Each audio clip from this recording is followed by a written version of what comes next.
As we enter April of 2024, Trump leads Biden by 1.4% nationwide. Compare this to Biden's 7.2% lead on Election Day 2020, and we see that Trump is performing 8.6% better this year than he did 4 years ago. In this video, we're going to fill in the 2024 electoral map if every single state shifts to the right by 8.6 percentage points from their 2020 margins. We're going to begin with the state of Washington and then finish off the western half of the U.S., move our way into the Midwest and Northeast, and finally down to the Deep South. In Washington, the state is no longer going to be solid for Biden. It voted for the now president by 19 points in 2020. If you apply an 8.6% shift in favor of Trump, the state is going to be likely Democratic, with Joe Biden now on track to winning it by 10.6 percentage points.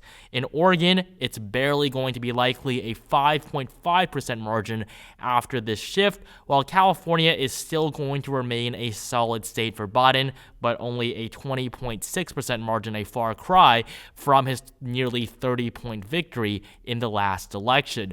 And in terms of margins, anything over 12% is going to be solid, anything from 5 to 12 is likely, any margin between 1 to 5 is going to be lean, and a tilt margin is any margin less than 1 percentage point. Now, moving on to Nevada, our first competitive state on this map. Trump has a very good chance at flipping the silver state, a state he did not win in either 2020 or even in his victory in 2016.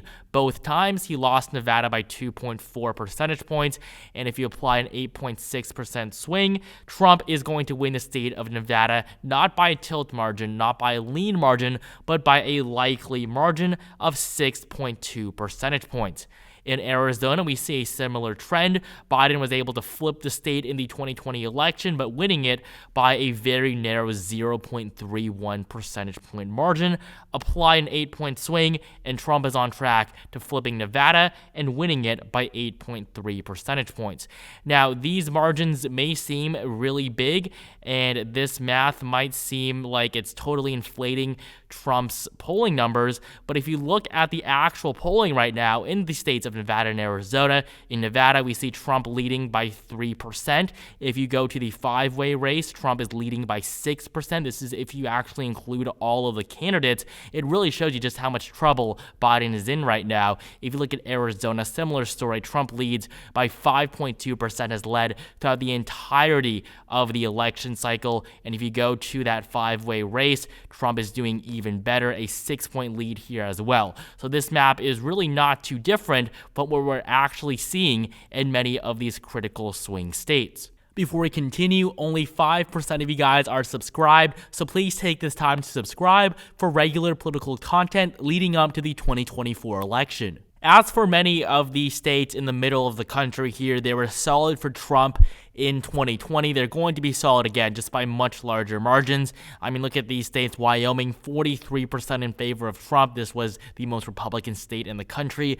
Kansas voted for Trump by 14.6. That margin's easily going to be over 20 points. So for many of these states here, they're all going to be very, very solid red. There's no doubt about that. The 2nd District of Nebraska is an exception, though. Donald Trump lost it by 6.6%. You apply that 8.6% swing, and Trump is going to win the 2nd District by a 2-point margin. In Colorado and New Mexico, these states are barely going to be Biden states. Biden's barely going to hold on, especially in New Mexico. But starting off with Colorado, Biden won the state by a solid 14-point margin in 2020. This time around, if you apply that swing, he's only going to win by 4.9%, making Colorado a lean Democratic state. New Mexico is going to be even closer. That margin is going to go from 10 to now just 2.2%, another lean state for the incumbent president. And with New Mexico being the only state with a Hispanic majority, and as we're seeing Republicans continue to gain ground with Hispanic voters, Democrats are going to have a lot of trouble winning many of these border states, especially the state of New Mexico.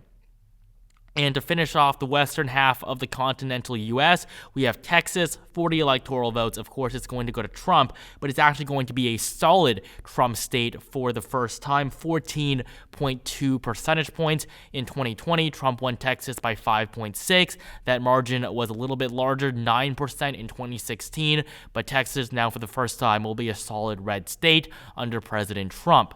In Hawaii, that's a very solid blue state. The margin is going to go down to around 20 points, very similar to what we're seeing in California. While in Alaska, Trump's margin is going to increase from 10 points all the way up to 18.7, making the state solid red as well. And now moving up to the Midwest, this is going to be the most important region of the country. This is where the most important activity is going to occur. Both candidates are going to have to do well in the Midwest if they want to win. The Sun Belt is going to be important too, but the Sun Belt is not going to win either of these two candidates the election. Trump is almost guaranteed to win North Carolina, Georgia, and Florida, but he's not going to win the election with these states. He could also flip Arizona and Nevada, but it's not going to be enough without at least some states from the Rust Belt. Even if Biden somehow holds on to Georgia and can hold on to Arizona and Nevada as well, he will still need some of those Rust Belt states. The Rust Belt decided the election in favor of Biden in 2020, and they did the same for Trump in 2016. And so if this 8.6% swing is going to be applied to these Rust Belt states, we're going to see a colossal shift in favor of the former president. Starting off with Minnesota, 10 electoral votes. This state has not voted Republican in nearly 5 decades. It has the longest Democratic voting streak out of any state. The last time that it voted red was in the early 70s. Minnesota is going to be a Trump state by 1.5% after applying that swing to Trump's 7-point victory, to Biden's 7-point victory in 2020. Down in Iowa, the state is going to vote in favor of Trump by 16.8%. Iowa was already a pretty solid red state after 4 years of Trump. Trump flipped the state first in 2016. That margin stayed around the same in 2020. Same trend in Ohio. Both of these states were blue in 2012, but they are now well within the Trump camp. In Wisconsin, Trump is going to win by 8 percentage points exactly. This state was supposed to go to Joe Biden by nearly 8 points in 2020 if you looked at the polling. However, Biden only managed to scrape by with a 0.6% victory. In Illinois, Biden won by 17 points this time around with the 8-point swing. Trump is going to get within 9 percentage points. Biden's margin of victory will go down to just 8.4%. Illinois is only going to be a likely Democratic state and the only Democratic state in this Midwestern region. Michigan is going to be likely for Trump as well. The margin is going to be 5.8%, very similar to Trump's lead in the state in the 5-way race. In Indiana, it's obviously going to be very solid, over a 20-point margin now. In Ohio, Trump is going to win by 16.6%.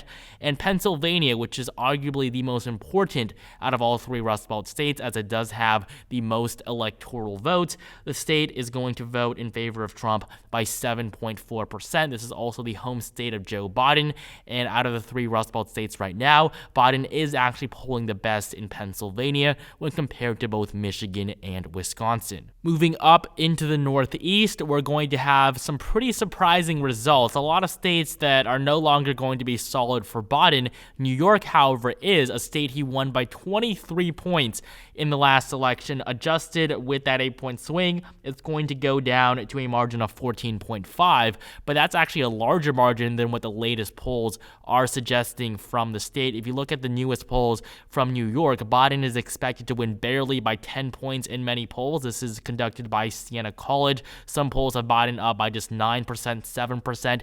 You never see a poll where Biden actually leads by even close to the margin that he won by 4 years ago, with the exception of this very bottom poll here conducted over half a year ago, Biden plus 21. Every poll since then has Biden leading by around 10%. I mean, compare this to what we saw in 2020, and even Hillary Clinton won New York by that same margin in 2016. So New York is not really a solid blue state anymore, but on this map, with this math, it is going to remain only the 3rd solid blue state so far.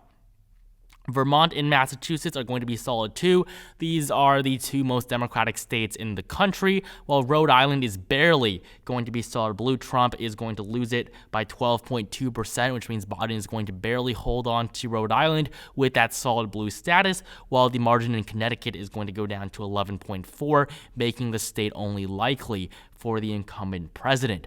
Up in New Hampshire, though, we do have another flip in favor of Trump. Trump is going to win it by 1.2%.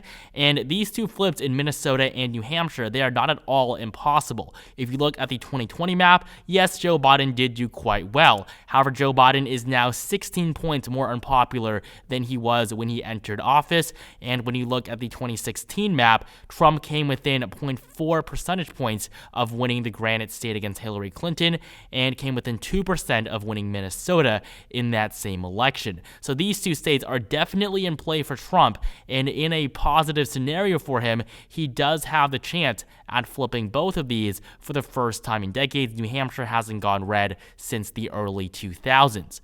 Now, up in Maine, we have some pretty surprising numbers as well. People often ignore the state, especially that at-large vote, which is taken for granted for Democrats, because you see all of this breakdown and you don't really notice that the at-large vote in Maine is actually taking quite a swing since 2020. The latest polling from Maine shows that Donald Trump actually leading in the state, according to that latest poll, 6 percentage points, the margin for Trump. An earlier poll shows Biden leading by just 1%. No matter what, we are seeing a clear change, a clear shift in support in the most northeastern state. That first district is still going to be solid for Biden. He just won it by too large of a margin last time, but the second district of Maine is going to be solid red. Trump will lead by 16%, while the at-large vote in Maine is going to go down by a margin of 8.6, and that means the margin will go from 9.1 to just 0.5 in favor of Joe Biden. Maine is a state that Donald Trump can win this November, and basically all the polling, all the math is confirming that that is in fact true. Down in New Jersey and Delaware, these two states are not going to be solid blue. New Jersey, the margin will go down to just 7.3 in favor of Biden. And even in Biden's home state of Delaware, the margin is going to be 10.4, while Maryland and the District of Columbia are going to remain solid blue states. And now to finish off the map, we're going to go over these 5 eastern Atlantic states. In Virginia, the margin is going to be just 1.5 percentage points in favor of President Biden. I mean, look at his margin from 4 years ago, 10.1, a pretty strong margin when compared to Clinton's 5-point margin 4 years before that. And in 2012, Barack Obama only won the state by 4. Barack Obama's margin was only 6 in 2008. So Biden actually did quite well in Virginia, but seeing that Glenn Youngkin, a Republican, won the governorship just a year after Biden was elected, he certainly does have weaknesses in the state. Virginia may become competitive if Trump continues to gain ground in the polls. In North Carolina, Trump is going to win the state by 9.9 percentage points. This was supposed to be a close state in 2020. It was somewhat close, however, not in the way you would expect. People did believe that North Carolina was going to flip blue and that Georgia was more likely to remain red, but the opposite happened. Georgia actually flipped in favor of Biden, while North Carolina, 1.3%, it went for Trump once again. The state was pretty competitive in 2016 as well, but according to the latest polling from the state, Trump is leading by 7-8 percentage points in every single poll. The Tar Heel state will go red, and according to this 8-point swing, the state will go red by 9.9 percentage points. South Carolina will become solid for Trump. The margin's going to go up from around 11 points to 20.3%, making it a solid red state, while Georgia is going to vote in favor of Trump by 8.4%. This was the closest state of the 2020 election. Biden won it by 0.2.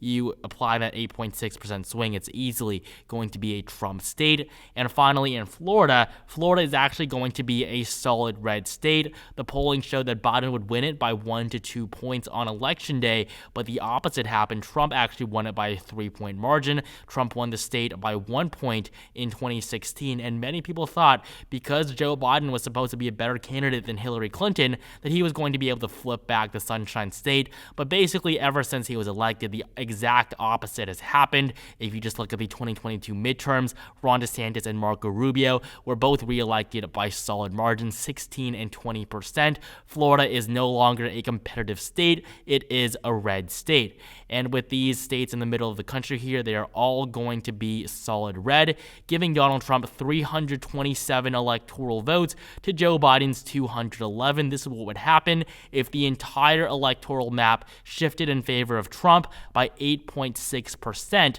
which is the national polling shift that we've seen so far. And this would obviously be quite the landslide in favor of the former president. He would be able to flip the states of Nevada, Minnesota, as well as New Hampshire, along with that 2nd District of Maine, while securing very solid victories in many Rust Belt states like Florida, Texas, Arizona as well. Thank you guys so much for watching. Make sure you subscribe for regular political content leading up to the 2024 election, and like this video down below if you enjoyed it.